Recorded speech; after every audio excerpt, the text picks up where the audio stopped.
வணக்கம். நெருப்பு தமிழன். நான் ஒரு தமிழ் தேசிய ஆதரவாளர் தான்.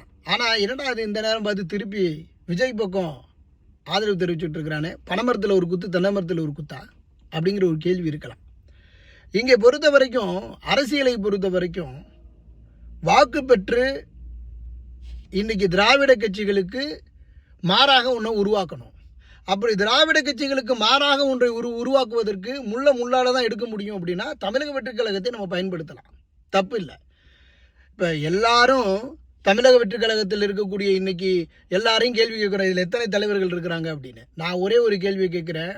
முதலமைச்சர் துண்டுச்சீட்டு ஐயா ஸ்டாலின் துண்டுச்சீட்டு இல்லாமல் அவரால் வாழ முடியுமா? அதற்கப்புறம் எடப்பாடியை பேச சொன்னீங்கன்னா, எடப்பாடி பேசுகிற பேச்சுக்கெல்லாம் முதலமைச்சர்னு சொன்னால் அதை விட அசிங்கமும் அவமானமும் கேவலமும் எதாவது இருக்கா? அப்படி இன்றைக்கு இருக்கக்கூடிய நவீன காலங்கள் இருக்கக்கூடிய முதலமைச்சர்கள் எல்லாம் நீங்கள் எடுத்து பார்த்தீங்கன்னா, அதையெல்லாம் விட விஜய் மாரி ஆளுங்க வரலாம்ப்பா அப்படின்னு சொல்லலாம்ல. விஜய்க்கு அரசியல் தெரியாமல் இருக்கலாம், அரசியல் தெரியாது, அதை நான் ஒத்துக்கிறேன். ஆனால் எடப்பாடி பழனிசாமி, ஸ்டாலின் இவர்கள் போன்றவர்களுக்கெல்லாம், இவர்களெல்லாம் ஸ்டாலின் 50 வருஷம் அரசியலில் இருக்கிறாரு, 50 வருஷம் அரசியலில் இருந்து இன்னும் துண்டுச்சீட்டில் தான் வாழ்ந்துட்டு இருக்கிறாரு.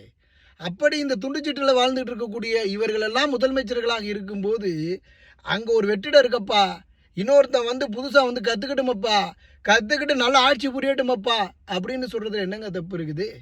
அப்போது விஜயை வரவேற்பதில் என்ன தப்பு இருக்குது? அதனால் முள்ளால் தான் எடுக்கணும். அதனால் விஜயினுடைய வருகை தமிழக அரசியலுக்கு தேவை.